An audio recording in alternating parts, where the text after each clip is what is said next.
প্রধানমন্ত্রীর উপদেষ্টা এইচ.টি. ইমাম মারা গেছেন। বাদ আসর গুলশানে জানাজা, বনানী কবরস্থানে দাফন।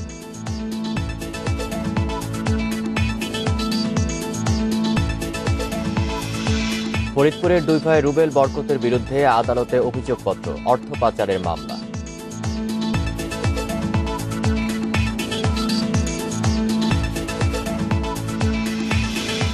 ছাব্বিশ মার্চের মধ্যে ডিজিটাল নিরাপত্তা আইন বাতিলের দাবি, নইলে বড় আন্দোলনের হুঁশিয়ারি।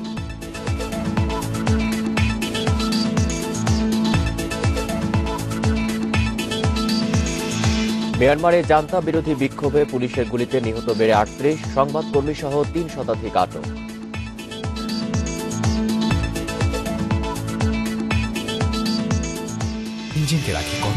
সংবাদে আপনাদের সাথে আছি আমি আলী আশরাফ। শুনছিলেন শিরোনাম, জানাবো পুরো খবর। প্রধানমন্ত্রীর রাজনৈতিক উপদেষ্টা এইচ.টি. ইমাম মারা গেছেন। ঢাকার সম্মিলিত সামরিক হাসপাতালে চিকিৎসাধীন অবস্থায় তিনি মারা যান।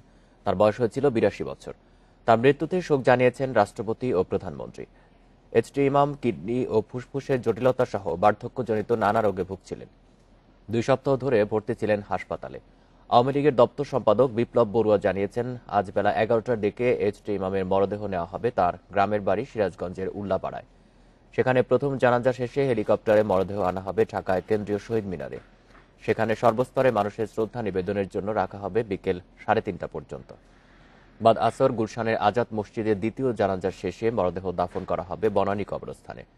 ২০১৪ সাল থেকে প্রধানমন্ত্রীর রাজনৈতিক উপদেষ্টার দায়িত্ব পালন করছিলেন এইচ.টি. ইমাম। ৭১-এ মুক্তিযুদ্ধে যোগ দিয়েছিলেন তিনি। ছিলেন মুক্তিযুদ্ধের সময় প্রবাসী সরকারের মন্ত্রিপরিষদ সচিব। পরে স্বাধীন বাংলাদেশে প্রথম মন্ত্রিপরিষদ সচিবের দায়িত্ব পালন করেন এইচ.টি. ইমাম। ওনার কিডনি ফেলিউর ছিল, ফুসফুসে সংক্রমণ ছিল, আর রক্তের একটি ইনফেকশন ছিল, এবং শেষ মুহূর্তে ওনার কার্ডিয়াক অ্যারেস্ট হয় এবং ১১টায় তিনি মৃত্যুবরণ করেন। অর্থ পাচার মামলায় ফরিদপুরের দুই ভাই সাজ্জাদ হোসেন বরকত ও ইমতিয়াজ হোসেন রুবেল সহ ১০ জনের বিরুদ্ধে অভিযোগপত্র জমা দিয়েছে সিআইডি। বুধবার ঢাকার সিএমএম আদালতে এই অভিযোগপত্র জমা দেয় সিআইডি। গত ২৫ ফেব্রুয়ারি বরকত ও রুবেলের ৪৮৭ তফসিলের সম্পত্তি ও ১৮৮ ব্যাংক হিসাব জব্দের নির্দেশ দেয় আদালত। ২০২০ সালের ২৬ জুন রাজধানীর কাফরুল থানায় অর্থ পাচারের অভিযোগে বরকত ও রুবেলের বিরুদ্ধে সিআইডি পরিদর্শক এস.এম. মিরাজ আল মাহমুদ বাদী হয়ে মামলা করেন। মামলায় দুই ভাইয়ের বিরুদ্ধে ২,০০০ কোটি টাকার সম্পদ অবৈধ উপায়ে উপার্জন ও পাচারের অভিযোগ আনা হয়।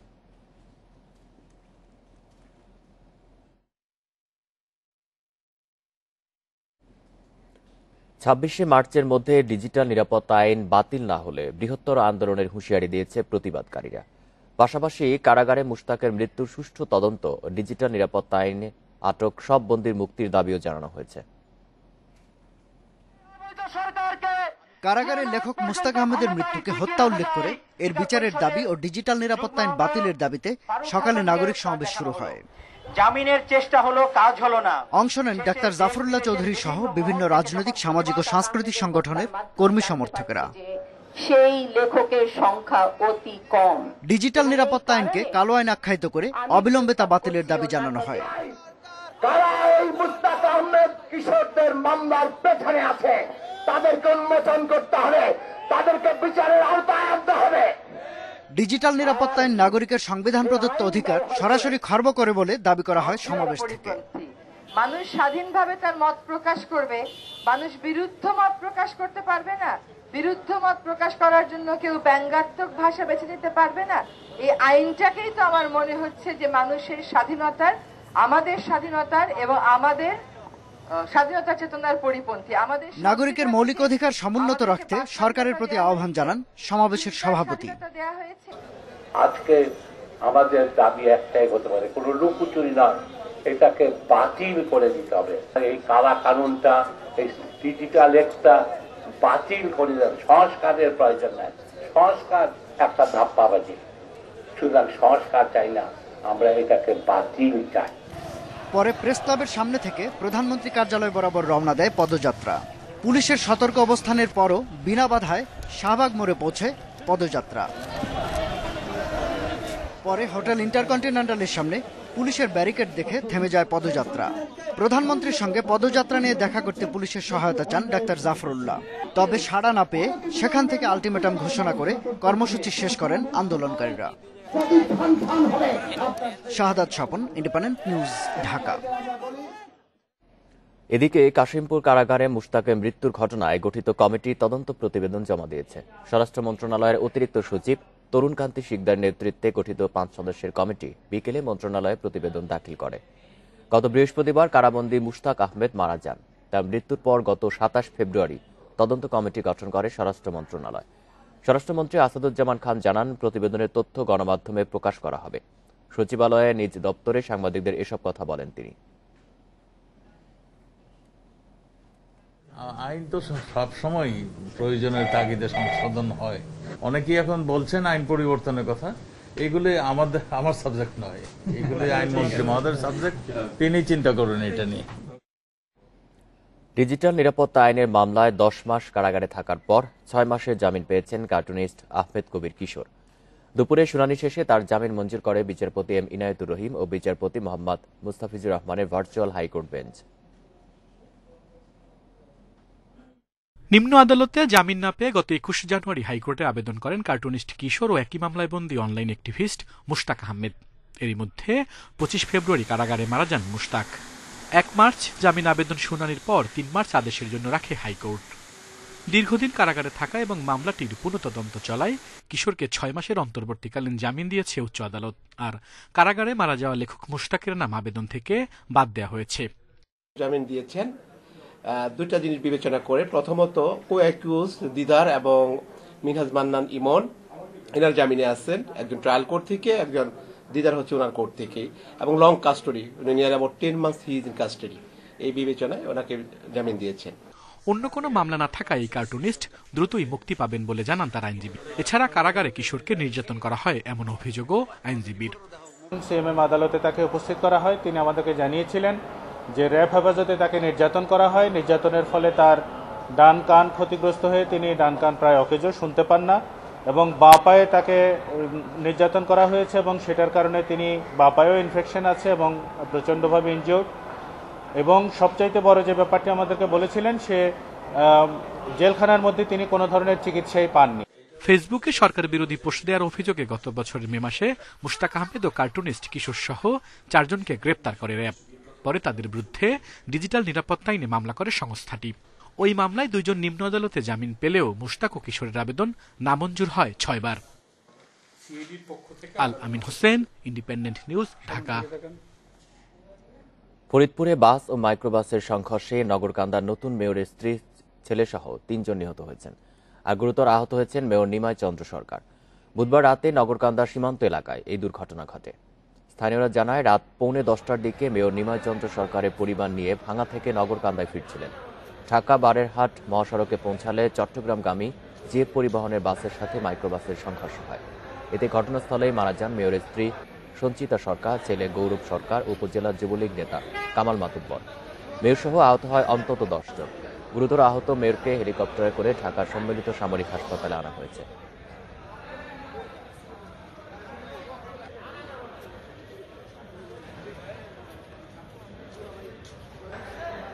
চট্টগ্রামগামী একটি বাসের সাথে তার মাইক্রো মুখোমুখি সংঘর্ষে ঘটনাস্থলে ওনার স্ত্রী, ওনার ছেলে এবং যুবলীগ নেতা কামাল সহ ঘটনাস্থলে 3 জন মারা যায়। নিমাই সরকারকে চিকিৎসার জন্য ফরিদপুর মেডিকেল কলেজে আনা হয় এবং এখান থেকে তাকে ঢাকা হেলিকপ্টারে ট্রান্সফারের ব্যবস্থা করা হচ্ছে। ফরিদপুর মেডিকেল কলেজে ভর্তি আছেন আমাদের মেয়র নিমাই চন্দ্র সরকার, আর ভর্তি আছে সোহান, পিতার নাম শাহিদ, গ্রাম নগরকান্দা, পলাশ, পিতার নাম মোস্তফা, গ্রাম নগরকান্দা। ওনাদের অবস্থা আশঙ্কাজনক। সংবাদ একটা বিরতি নিচ্ছি, ফিরে এসে আরও থাকছে। দণ্ডিত পাপুলের 0 আসনে উপনির্বাচন 11 এপ্রিল। 371 ইউপি, 11 পৌরসভার ভোটও সেদিন।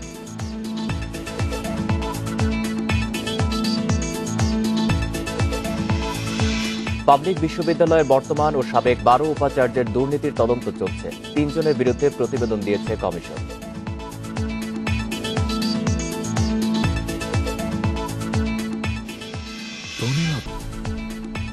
কুয়েতে পাপুলের দণ্ড হওয়ায় শূন্য লক্ষ্মীপুর 2 আসনে উপনির্বাচন 11 এপ্রিল। এছাড়া ষষ্ঠ দফায় 11 পৌরসভা ও প্রথম ধাপে 371টি ইউনিয়ন পরিষদেও ভোট হবে একই দিনে। বিকেলে ইসি সচিব মোহাম্মদ হুমায়ুন কবির খন্দকার এই তফসিল ঘোষণা করেন। গত 28 জানুয়ারি কুয়েতের আদালতে কাজী শহীদ ইসলাম পাপুলকে কারাদণ্ডের পর লক্ষ্মীপুর 2 আসনটি শূন্য ঘোষণা করে সংসদ সচিবালয়। পাপুলের শূন্য আসনে উপনির্বাচন হবে 11 এপ্রিল। বুধবার নির্বাচন কমিশন সভা শেষে লক্ষ্মীপুর 2 আসনে উপনির্বাচনের তফসিল ঘোষণা করে নির্বাচন কমিশন। একই দিনে ভোট 11 পৌরসভা ও 371 ইউনিয়নে। একাদশ জাতীয় সংসদের 275 লক্ষ্মীপুর 2 শূন্য আসনের যে নির্বাচন এবং 11টি পৌরসভার সাধারণ নির্বাচন এবং 371টি ইউনিয়ন পরিষদের সাধারণ নির্বাচন তফসিল সময়সূচিটি এইরকম হবে যে 11 এপ্রিল নির্বাচন অনুষ্ঠিত হবে। তফসিল অনুযায়ী মনোনয়নপত্র জমা দেওয়ার শেষ দিন 18 মার্চ, যাচাই বাছাই 19 মার্চ আর প্রার্থীতা প্রত্যাহার 24 মার্চ। আসনের নির্বাচনটি প্রতিটা ভোট কেন্দ্রেই ইভিএমের মাধ্যমে ভোট গ্রহণ করা হবে। আর বাকি যে 371টি ইউনিয়ন পরিষদের নির্বাচন হবে সেখানে 30টি ইউনিয়ন পরিষদের নির্বাচন হবে ইভিএমের মাধ্যমে, আর 11টি পৌরসভার সবগুলোতেই ভোট নেওয়া হবে ইভিএমের মাধ্যমে। বিএনপি ইউপি নির্বাচনে অংশ না নেওয়ার ঘোষণার বিষয়ে এক প্রশ্নের জবাবে সচিব জানান, সব দলের অংশগ্রহণে নির্বাচন চায় কমিশন। ইলেকশন কমিশনের যে অবস্থা, সবাইকে নিয়ে ইলেকশন করতে চায়। Mahmudul Hasan, independent news, Dhaka. Public বিশ্ববিদ্যালয়ের সাবেক বর্তমান মিলিয়ে 12 উপাচার্যের দুর্নীতির তদন্ত চলছে। এর মধ্যে বেগম রোকেয়া বিশ্ববিদ্যালয়ের উপাচার্য নাজমুল আহসান কলিমুল্লাহ সহ 3 উপাচার্যের বিরুদ্ধে তদন্ত প্রতিবেদন দিয়েছে বিশ্ববিদ্যালয় মঞ্জুরি কমিশন। তারা বলছে এসব বিষয়ে ব্যবস্থা নেওয়া হবে। অধ্যাপক নাজমুল আহসান কলিমুল্লাহ বেগম রোকেয়া বিশ্ববিদ্যালয়ের উপাচার্যের দায়িত্ব পান 2017 সালে। তবে নিয়মিত বিশ্ববিদ্যালয়ে না আসা সহ তার বিরুদ্ধে নানা অনিয়মের অভিযোগ শিক্ষকদের। সবশেষ বিশেষ উন্নয়ন প্রকল্প, শেখ হাসিনা ছাত্রী হল ও doctor Wazed research and training institute সহ স্বাধীনতা স্মারকের নির্মাণ কাজে উপাচার্য সহ সংশ্লিষ্টদের অনিয়মের সত্যতা পেয়েছে বিশ্ববিদ্যালয় মঞ্জুরি কমিশনের তদন্ত কমিটি। এই বিশ্ববিদ্যালয়ের এটি একটি খণ্ডচিত্র যেটি প্রমাণ হয়েছে, কিন্তু তা নয়। যেখানে হাত দেওয়া যাবে সেখানেই এই কলিমুল্লার দুর্নীতির প্রমাণ পাওয়া যাবে। তবে এসব অভিযোগ অস্বীকার করছেন উপাচার্য। যে টাকা হাতে অবশিষ্ট ছিল 18.5 কোটি টাকা, সেটা কিন্তু বাংলাদেশ ব্যাংকে জমা দিয়ে দিয়েছে। এখানে আর্থিক কোনো অনিয়ম বা সেরকমের কোনো ত্রুটি আমাদের পক্ষ থেকে হয়নি। ইউজিসির তথ্য অনুযায়ী অনিয়মের তদন্ত চলছে বরিশাল বিশ্ববিদ্যালয়ের সাবেক উপাচার্য হারুনুর রশিদ, খুলনা কৃষি বিশ্ববিদ্যালয়ের উপাচার্য শহীদুর রহমান, মাওলানা ভাসানী বিজ্ঞান ও প্রযুক্তি বিশ্ববিদ্যালয়ের উপাচার্য আলাউদ্দিন, চট্টগ্রাম ও কুমিল্লা বিশ্ববিদ্যালয়ের সাবেক 2 উপাচার্যের বিরুদ্ধেও। আর রাজশাহী বিশ্ববিদ্যালয়ের উপাচার্য আব্দুস সোবাহান ও ইসলামী আরবি বিশ্ববিদ্যালয়ের উপাচার্য মোহাম্মদ আহসান উল্লাহের তদন্ত প্রতিবেদন এরই মধ্যে জমা দেয়া হয়েছে। এই ব্যাপারে যথাযথ তদন্ত করে আমরা মন্ত্রণালয়কে জানিয়ে দেই যে তদন্তের রেজাল্ট এই, মন্ত্রণালয় সেই রেজাল্ট অনুযায়ী ওই বিষয়ে ব্যবস্থা নিয়ে থাকে। অনেক ক্ষেত্রে দীর্ঘসূত্রিতার মধ্যে পড়ে যায়। তো আমরা যেটা প্রত্যাশা করি বা সবাই প্রত্যাশা করে, যেন কোনো ব্যাপারে সিদ্ধান্ত নেওয়ার ক্ষেত্রে যেন দীর্ঘসূত্রিতার সৃষ্টি না হয়। শিক্ষাবিদরা বলছেন, এমন ঘটনায় আগেও তদন্ত প্রতিবেদন দেয়া হয়েছে, তবে কোনো ব্যবস্থা না নেয়ায় বর্তমান পরিস্থিতির সৃষ্টি হয়েছে। এগুলো নিয়ে অনেক তদন্ত হয়, বিশ্ববিদ্যালয় মঞ্জুরি কমিশন তদন্ত করে, শিক্ষা মন্ত্রণালয় তদন্ত করে, কিন্তু কদাচিৎ দেখা যায় যারা এই অনিয়মগুলোর সাথে জড়িত তাদের বিরুদ্ধে কোনো শাস্তিমূলক ব্যবস্থা নেওয়া হয়। উপাচার্যদের অনিয়ম শিক্ষকদের জন্য লজ্জার উল্লেখ করে অভিযুক্তদের অপসারণের পক্ষে শিক্ষাবিদেরা। Nure Alam, independent news, Dhaka. দেশে করোনা মহামারী উদ্ভূত পরিস্থিতি নিয়ন্ত্রণে বলে জানিয়েছেন প্রধানমন্ত্রী শেখ হাসিনা। অস্ট্রেলিয়া নবনিযুক্ত হাইকমিশনার জেরেমি ব্রুয়ার গণভবনে তার সঙ্গে সৌজন্য সাক্ষাতে এলে একথা বলেন তিনি। এ সময় প্রধানমন্ত্রী আরও জানান, সরকার সর্বস্তরের জনগণ, স্থানীয় প্রশাসন, সশস্ত্র বাহিনী, পুলিশ, বিজিবি, আওয়ামী লীগ ও এর সহযোগী সংগঠনের নেতাকর্মী সহ সবাইকে নিয়ে সময়োচিত পদক্ষেপ গ্রহণের মাধ্যমে করোনা পরিস্থিতি নিয়ন্ত্রণে রাখতে পেরেছে। এক্ষেত্রে বাংলাদেশের উদ্যোগের প্রশংসা করেন অস্ট্রেলিয়ার রাষ্ট্রদূত। এছাড়া প্রধানমন্ত্রীর সঙ্গে দেখা করে স্বল্পোন্নত থেকে উন্নয়নশীল দেশে উত্তরণে বাংলাদেশকে অভিনন্দন জানিয়েছে বিমস্টেকের নবনিযুক্ত মহাসচিব তেনজিন লেকফেল।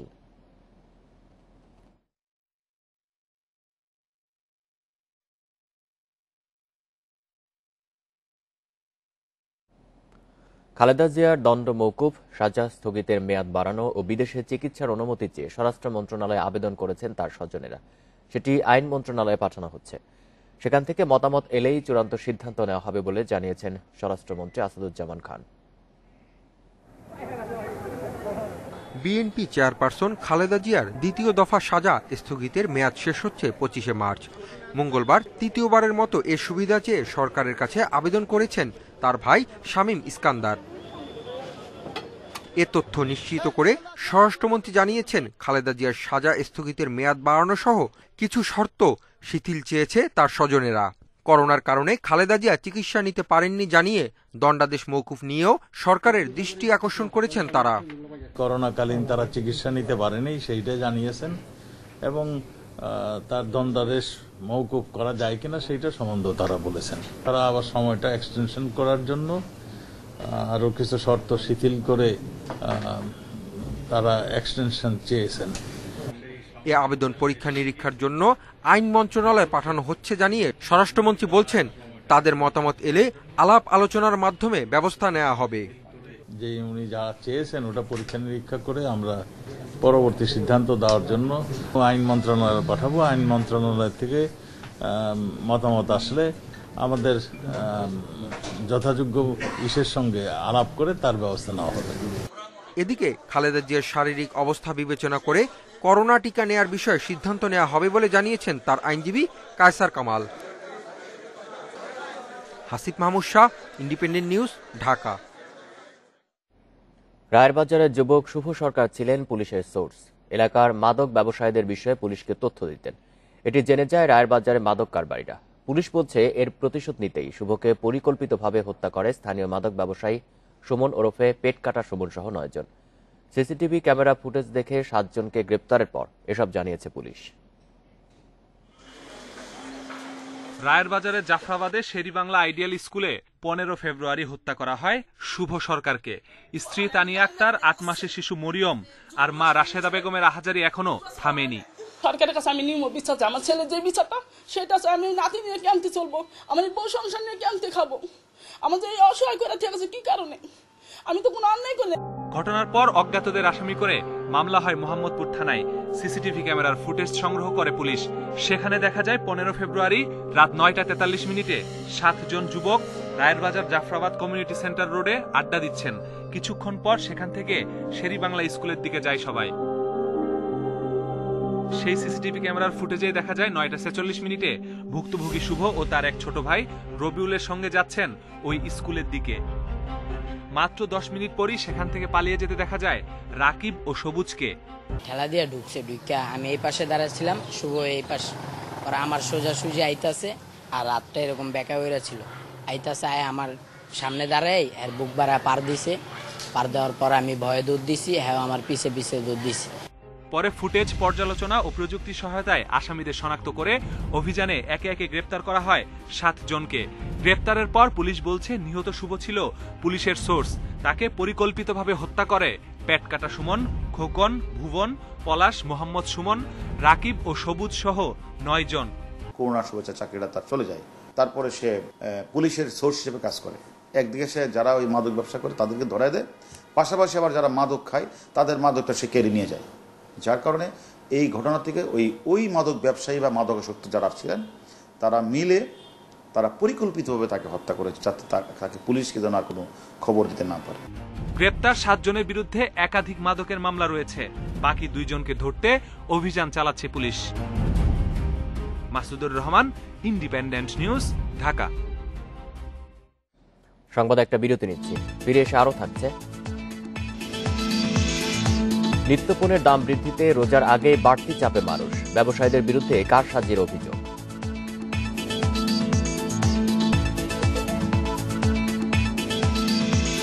ফিলিস্তিনে যুদ্ধাপরাধের তদন্তে আইসিসি, ইসরায়েল ও হামাসের বিরুদ্ধে অভিযোগ গঠন।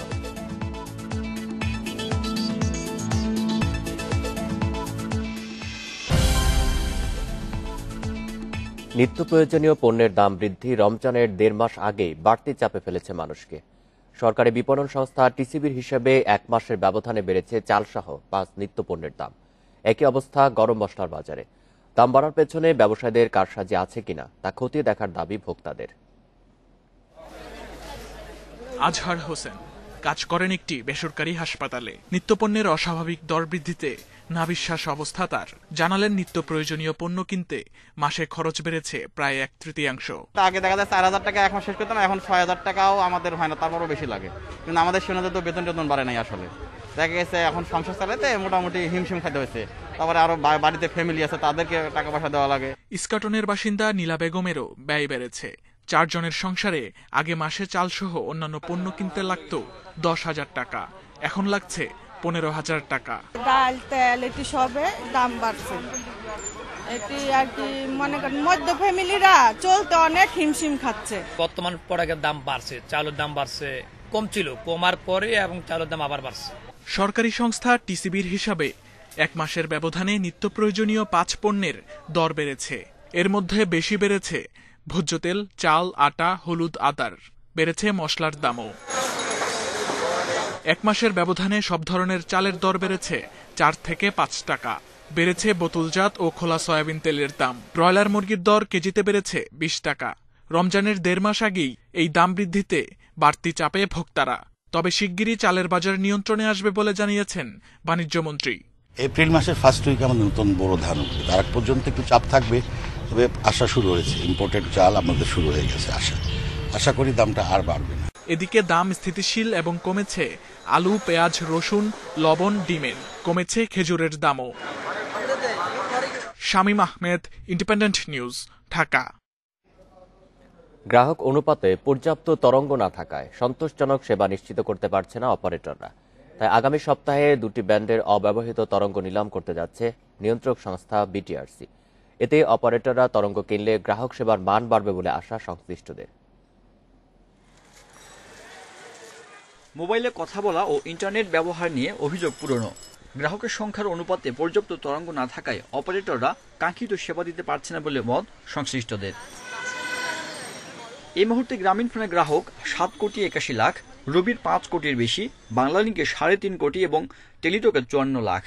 এর বিপরীতে গ্রামীণফোনের হাতে 37, রবির 36-এর বেশি, বাংলালিংকের 30.5 এবং টেলিটকে রয়েছে 25.2 মেগাহার্টজ তরঙ্গ। আমরা আশা করছি যদি আমরা আরো স্পেকট্রাম নিতে পারি এই অপশন থেকে, আমরা আরো বেটার কোয়ালিটি অফ সার্ভিস এবং আরো বেটার ডেটা সার্ভিস দিতে পারবো আমাদের কাস্টমারকে।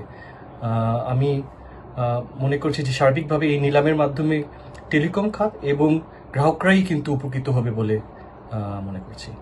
আমরা আশা করেছিলাম যে স্পেকট্রামের বেস প্রাইস কমানো হবে এবং সেটার মাধ্যমে আরো বেশি তরঙ্গ কিভাবে নেওয়া যায় সে ব্যাপারে একটা উদ্যোগ নেওয়া হবে।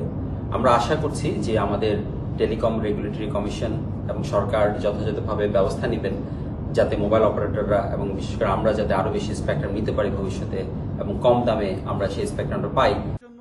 বিটিআরসি জানিয়েছে 2018 সালের নিলামে 1800 মেগাহার্টজের দাম $3,10,00,000, 2100 মেগাহার্টজের $2,70,00,000 দামকে ভিত্তিমূল্য ধরা হচ্ছে। দুটো ব্যান্ডের তরঙ্গ স্পেকট্রাম নিলাম হবে এবং এমএনওরা পার্টিসিপেট করবে। এই স্পেকট্রামটা নিলে পরে তাদের সার্ভিসটা অটোমেটিক্যালি তাদের সার্ভিসটা মান উন্নত হবে। তাদের ব্যবসায়িক স্বার্থে কিন্তু তাদেরকে এখন স্পেকট্রাম নিতে হবে। 1800 মেগাহার্টজ ব্যান্ডে 5 ব্লক আর 2100 ব্যান্ডে 4 ব্লকে নিলাম হচ্ছে 27.4 মেগাহার্টজ তরঙ্গ। এরই মধ্যে 4 মোবাইল অপারেটরই তরঙ্গ কেনার চাহিদা দিয়েছে। Sajjad Hossain, independent news, Dhaka. 2 সপ্তাহের মধ্যে মশা নিয়ন্ত্রণে আসবে বলে আশা ঢাকা দক্ষিণের মেয়র তাপসের। এই সময়ে নগরবাসীকে ধৈর্য ধরার আহ্বান জানান তিনি। বললেন, বিশেষজ্ঞরা এডিসের দিকে নজর দেওয়ার পরামর্শ দিয়েছিলেন, তাই কিউলেক্সের ওষুধ ছিটানো হয়নি। মশার বিরুদ্ধে শিগগিরই সাঁড়াশি অভিযান শুরু। গরম শুরু না হতেই রাজধানীতে বেড়ে গেছে মশার উপদ্রব। মশা নিধনে ব্যবহৃত ওষুধের মান নিয়ে রয়েছে সন্দেহ। অভিযোগ রয়েছে নিয়মিত ওষুধ না ছিটানোর। গবেষকরা জানান 5 বছরে ঢাকায় মশা বেড়েছে 4 গুণ। এই পরিস্থিতিতে সিটি কর্পোরেশনের কার্যক্রম পরিদর্শনে বের হন ঢাকা দক্ষিণের মেয়র, সাথে ছিলেন স্থানীয় সরকার মন্ত্রীও। এ সময় সাংবাদিকদের প্রশ্নের জবাবে কিউলেক্সের উপদ্রব বাড়ার বিষয়টি স্বীকার করেন মন্ত্রীও। বলেন, দ্রুত মশা নিধনের নির্দেশ দেওয়া হয়েছে 2 সিটি কর্পোরেশনকে। খালগুলো পরিষ্কার হলে মশার উপদ্রব কমবে বলেও জানান তিনি। এই মশার ব্যাপারে মানুষ অতিষ্ঠ এবং এটা নিয়ে বিভিন্ন খবরাখবর প্রচার হচ্ছে এবং আমি নিজেও জানি মশার পরিমাণ বৃদ্ধি পেয়েছে। খাল বিল পরিষ্কার পরিচ্ছন্নতা যখন পুরা দমে করতে সক্ষম হব, তখন আমরা আমার মনে হয় এটা নিয়ন্ত্রণ আনতে সক্ষম হব বলে বিশ্বাস করি।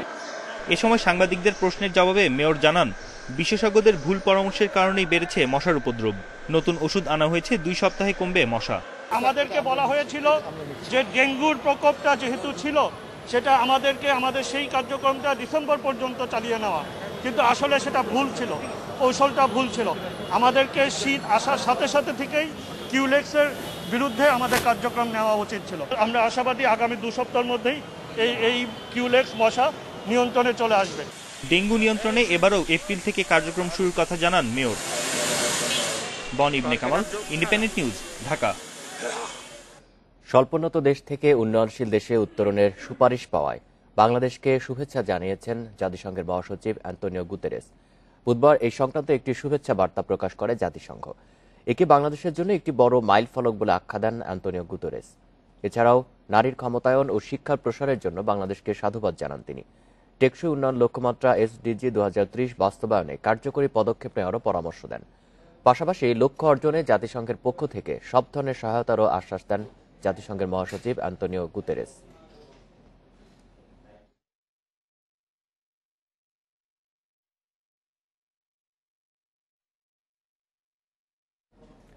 রাস্তার ওপর বিভিন্ন সামগ্রী রেখেই ভবন নির্মাণ কাজ চলছে চুয়াডাঙ্গা সদরে। অলিগলি থেকে প্রধান সড়কেও দেখা যাচ্ছে এই দৃশ্য। এতে চলাচলে বেগ পেতে হচ্ছে পথচারীদের। বারবার সতর্ক করার পরও রাস্তা থেকে নির্মাণ সামগ্রী না সরানো এবার নিলামে বিক্রির হুঁশিয়ারি দিয়েছে প্রশাসন। রাস্তার উপর ছড়িয়ে ছিটিয়ে রাখা হয়েছে ইট বালু সহ বিভিন্ন নির্মাণ সামগ্রী। এটি চুয়াডাঙ্গা শহরের ব্যস্ততম থানা রোডের চিত্র। শুধু এটি নয়, কলেজ রোড সহ শহরের অলিতে গলিতে এভাবেই এসব সামগ্রী রেখে ভবন নির্মাণের কাজ চালাচ্ছেন মালিকরা। এতে রাস্তা চলাচলকারীদের ব্যাঘাত ঘটছে, মাঝে মাঝে ঘটছে দুর্ঘটনাও। রাস্তাঘাটে বালি ইট খোয়া ফেলে যেসব বাড়ি নির্মাণ করতেছে এটা সম্পূর্ণ অবৈধ। যারা পথে চলাচল করতেছে গাড়ি ঘোড়া, তাদের দুর্ঘটনা ঘটতেছে। নিজ দায়িত্বে নিজস্ব জমিতে রাখে এবং জনগণকে যাতে বিপদের মুখে না ফেলে। বেআইনিভাবে রাস্তার উপর নির্মাণ সামগ্রী রাখার বিষয়ে কোনো সদুত্তর মেলেনি অভিযুক্তদের কাছ থেকে। জায়গা নেই, এখন রাস্তার পাশে থুয়ে রাস্তার পাশের কাজগুলা করা হচ্ছে। এগুলো ঠিক নাই, তারপরেও দেখা যাচ্ছে তাদের না তুলেও তো কাজ করতে পারবে না। স্থানীয় প্রশাসনের দাবি, বারবার মাইকিং করেও নিয়ন্ত্রণে আনা যাচ্ছে না তাদের। নির্দেশনা না মানলে রাস্তায় রাখা নির্মাণ সামগ্রী নিলামে বিক্রি করে দেওয়া হবে বলে জানান সদর উপজেলা নির্বাহী কর্মকর্তা। আমরা মাইকিং করেছি, তাদেরকে একটা সময় বেঁধে দিয়েছি যে এই সময়ের মধ্যে যদি তারা এটা অপসারণ না করে, তারপরে আমরা যে কোনো সময় তাদের এগুলো আমরা ওপেন নিলামে দিয়ে দিতে পারি। আমরা সেই দিকেই আগাবো। রাস্তায় নির্বিঘ্ন চলাচল নিশ্চিত ও দুর্ঘটনা এড়াতে দ্রুত পদক্ষেপ নেওয়ার দাবি স্থানীয়দের। Independent news desk. কক্সবাজারে র্যাবের সঙ্গে বন্দুকযুদ্ধে এক মাদক চোরা কারবারি নিহত হয়েছে। এ ঘটনায় অস্ত্র ও মাদক উদ্ধার করা হয়। র্যাব জানায়, রামু রাবার বাগানের ভেতরে পাহাড়ি পথে ইয়াবা পাচার হচ্ছে এমন খবরে রাতে সেখানে অভিযানে যায় তারা। উপস্থিতি টের পেয়ে র্যাব সদস্যদের লক্ষ্য করে গুলি ছোড়ে মাদক চোরা কারবারিরা। আত্মরক্ষার্থে র্যাবও পাল্টা গুলি ছোড়ে। এ সময় চোরা কারবারিদের বাকিরা পালিয়ে গেলেও ঘটনাস্থল থেকে দেলোয়ার নামে একজনের মরদেহ উদ্ধার করে র্যাব। উদ্ধার করা হয় 4 লাখ ইয়াবা, একটি পিস্তল ও 4 রাউন্ড গুলি।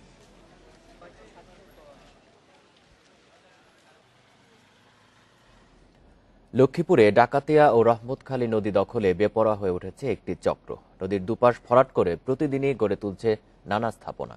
এতে পানি প্রবাহ বন্ধ হয়ে তৈরি হয়েছে জলাবদ্ধতা। আর ময়লা আবর্জনা জমে নষ্ট হচ্ছে পরিবেশ।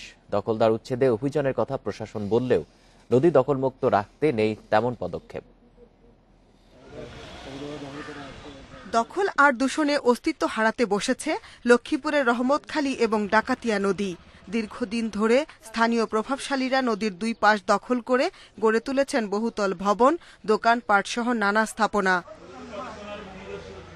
এতে পানি প্রবাহ ব্যাহত হওয়ায় ময়লা আবর্জনা জমে দূষিত হচ্ছে আশপাশের পরিবেশ। দখলদারদের উচ্ছেদে পানি উন্নয়ন বোর্ডের গাফিলতির অভিযোগ করেছেন স্থানীয়রা।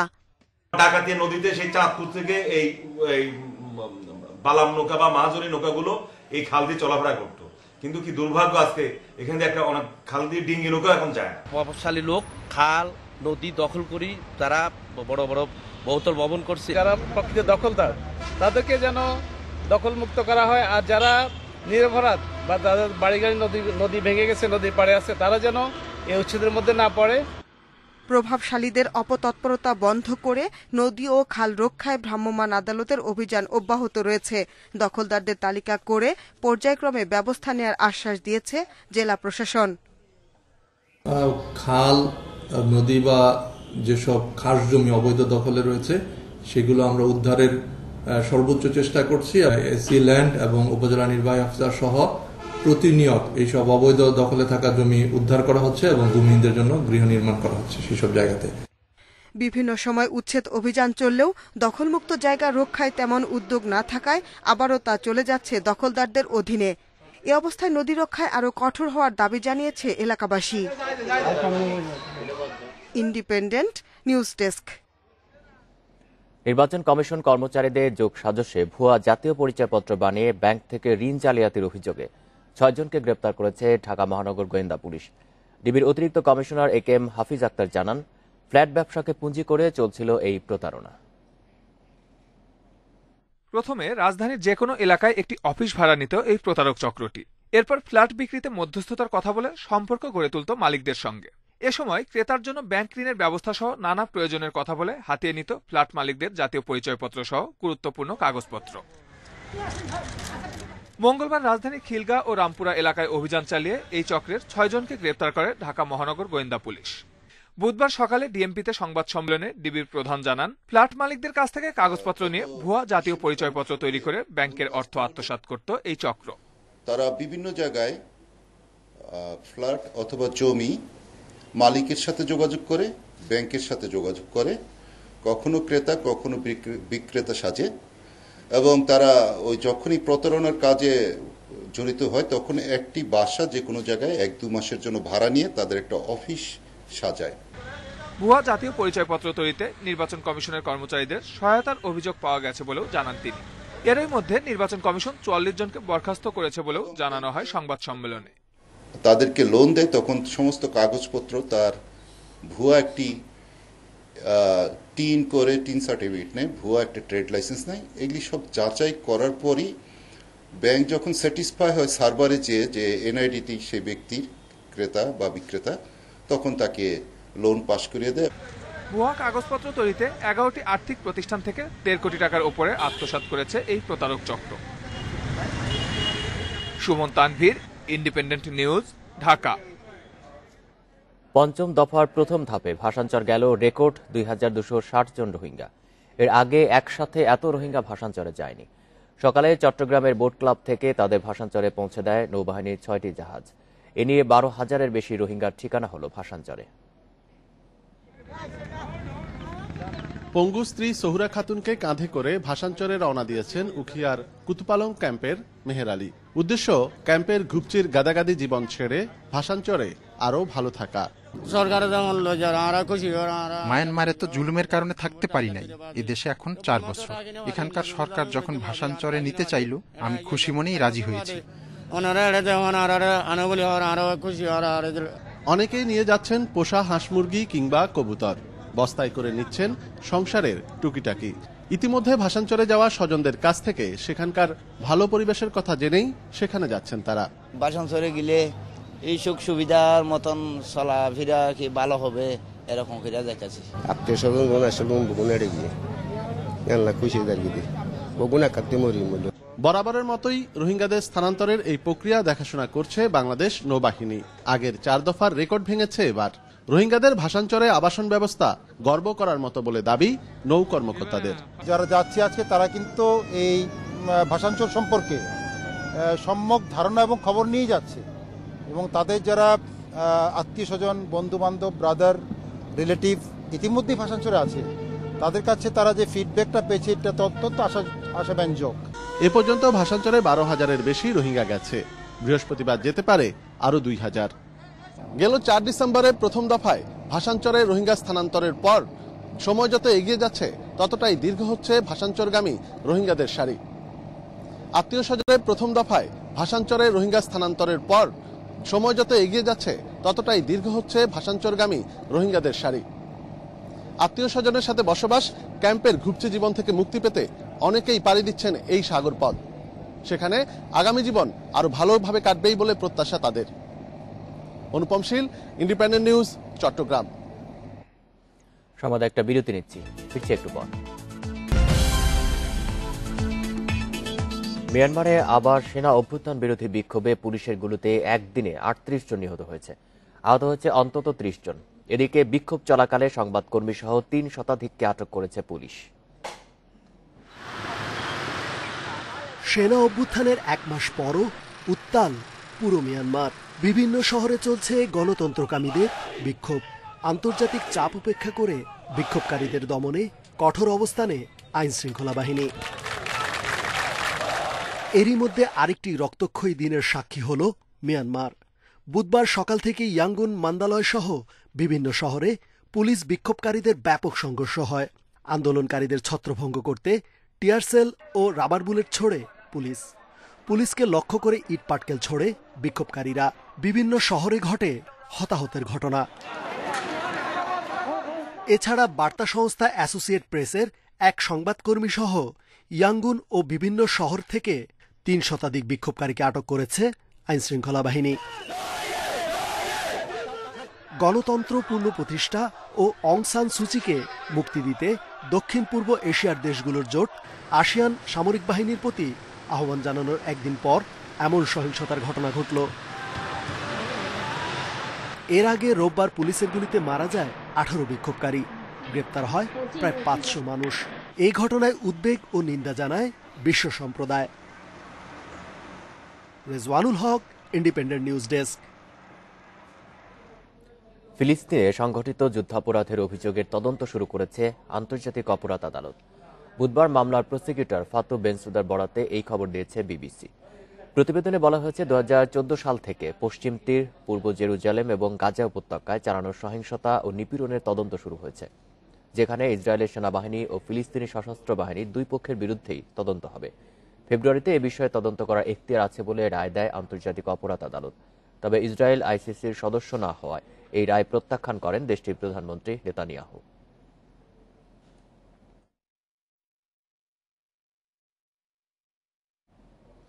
পুলিশের সতর্ক বার্তায় মার্কিন হাউস অব রিপ্রেজেন্টেটিভ বৃহস্পতিবার তাদের এক অধিবেশন বাতিল করেছে। বুধবার ক্যাপিটল পুলিশ সতর্ক করে জানায়, জানুয়ারিতে হামলার শিকার হওয়া ভবনটি একটি গোষ্ঠী ভেঙে ফেলার ষড়যন্ত্র করতে পারে। যুক্তরাষ্ট্রে পুলিশ সংস্কার বিলের বিতর্ক ও ভোট হওয়ার কথা ছিল, তবে এক ডেমোক্রেটিক সহযোগী জানান চিহ্নিত গ্রুপ হামলা চালাতে পারে। এমন গোয়েন্দা তথ্যের ভিত্তিতে পরিকল্পনায় পরিবর্তন আনা হয়েছে। বৃহস্পতিবার মার্কিন প্রেসিডেন্ট জো বাইডেন কোভিড-19 ত্রাণ বিলে বিতর্ক শুরু করার জন্য সিনেটে অধিবেশনে ডাক দেবেন।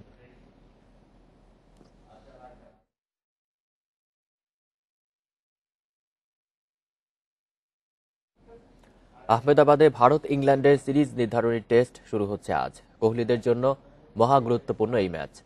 ড্র করলেই তারা চলে যাবে টেস্ট চ্যাম্পিয়নশিপের ফাইনালে। বৃহত্তম মোতেরা স্টেডিয়ামে অভিষেকে হয়েছে অবিশ্বাস্য ম্যাচ। স্পিন স্বর্গে 2 দিনে শেষ হওয়া ম্যাচের উইকেট নিয়ে আলোচনা সমালোচনা এখনো চলছে। এবারে কি অপেক্ষা করছে তা দেখতে চোখ থাকবে ক্রিকেট বিশ্বের। জাসপ্রীত বুমরা ছুটিতে, সেখানে ফিরবেন উমেশ যাদব। অশ্বিন অক্ষর জুটির ওপর স্পটলাইট, আবারও স্পিনেই 3 লায়ন্স বধের ছক টিম ইন্ডিয়ার। ইংল্যান্ডও এক পেসার কমিয়ে স্পিনার ডমবেসকে খেলাবে, সেক্ষেত্রে বাদ পড়বেন স্টুয়ার্ট ব্রড।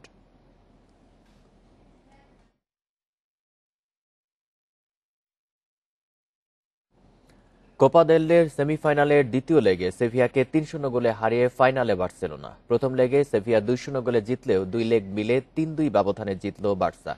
শুধু জয় না, বার্সেলোনাকে মেলাতে হতো কঠিন সমীকরণ। ঘুরে দাঁড়ানোর প্রত্যয় সঙ্গে 4 দিন আগে এই দলকেই হারানোর আত্মবিশ্বাস নিয়ে মাঠে নামা বার্সা ম্যাচের শুরুটা করে দুর্দান্ত। শুরুতেই স্বাগতিকদের এগিয়ে দেন ডেম্বেলে, পরে জমাট রক্ষণে মনোযোগ সেভিয়ার। ইনজুরি টাইমে ফের্নান্ডো দ্বিতীয় হলুদ কার্ড দেখে মাঠ ছাড়লে নাটকীয় মোড় নেয় ম্যাচ শেষ হতে তখন বাকি আর কিছুক্ষণ। বদলি গ্রিজম্যানের ক্রসকে জালে লক্ষ্য দেন পিকে। 1 মিনিট পরই ব্রাথওয়েটের গোলে ফাইনালে ওঠে বার্সেলোনা।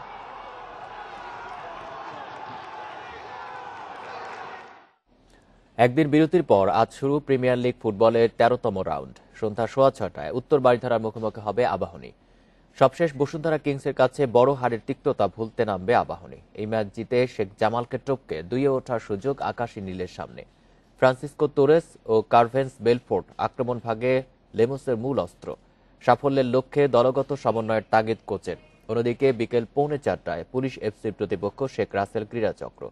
টানা 4 ম্যাচে জয়হীন শেখ রাসেলে আছে বাড়তি চাপে। সেই সুযোগ নিয়ে চমকের আশা পুলিশ এফসির, যারা আছে টেবিলের 8 নম্বরে।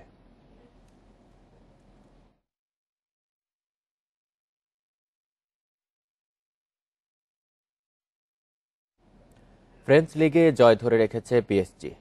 সারাবিয়ায় একমাত্র গোলে বোর্দোয়াকে হারিয়েছে লা পারিসিয়ানরা। এদিকে ইংলিশ প্রিমিয়ার লিগে ক্রিস্টাল প্যালেসের বিপক্ষে গোলশূন্য ড্রয়ে পয়েন্ট খুঁয়েছে ম্যানচেস্টার ইউনাইটেড। চোটের জন্য নেই নেইমার, আনহেল ডি মারিয়া। নিষেধাজ্ঞায় খেলতে পারেননি কিলিয়ান এমবাপে। তাদের শূন্যতা পুরো ম্যাচে টের পেল পিএসজি। তবে ম্যাচের 20 মিনিটেই সারাবিয়ার গোলে এগিয়ে যায় লা পারিসিয়ানরা। পরে ফিনিশিং দুর্বলতায় আর কোনো গোলের দেখা পায়নি পচেত্তিনোর দল। কষ্টার্জিত জয়ে 60 পয়েন্ট নিয়ে টেবিলের 2-এ পিএসজি। এদিকে ইপিএলে পয়েন্ট নষ্ট করেছে ম্যান ইউনাইটেড। পুরো ম্যাচে ক্রিস্টাল প্যালেসের জমাট রক্ষণ ভাঙতে পারেনি রেড ডেভিলরা।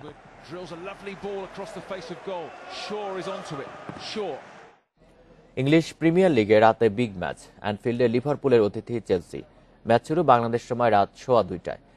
সাম্প্রতিক রেকর্ড লিভারপুলের পক্ষে। 47 বছর পর চেলসির বিপক্ষে টানা 5ম জয়ের সুযোগ অল রেডসের। টানা 4 হারের পর গত ম্যাচে জয়ে ফেরার স্বস্তি নিয়ে নামবে চ্যাম্পিয়নরা। গুরুত্বপূর্ণ ম্যাচে ফিরছেন গোলকিপার অ্যালিসন। চোট কাটে উঠেছেন ফাবিনিও ও দিয়েগো জোতা। অন্যদিকে দলের টপ স্কোরার ট্যামি আব্রাহামকে নিয়ে অপেক্ষায় আছে চেলসি। ক্যালাম হাডসন ফিট থাকলেও থিয়াগো সিলভা এখনও চিন্তায় রেখেছে ব্লুজকে। টেবিলে 5 ও 6-এর লড়াই 1 পয়েন্টে এগিয়ে আছে টুখেলের চেলসি।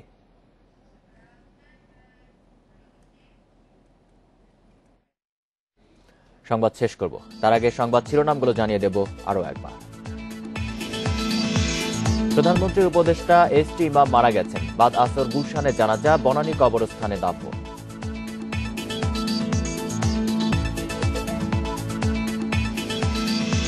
ফরিদপুরের 2 ভাই রুবেল বরকতের বিরুদ্ধে আদালতে অভিযোগপত্র, অর্থ পাচারের মামলা।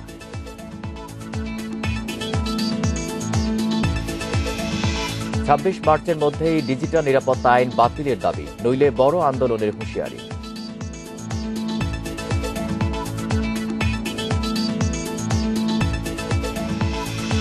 মিয়ানমারে জান্তা বিরোধী বিক্ষোভে পুলিশের গুলিতে নিহত বেড়ে 38, সংবাদকর্মী সহ 3 শতাধিক আটক।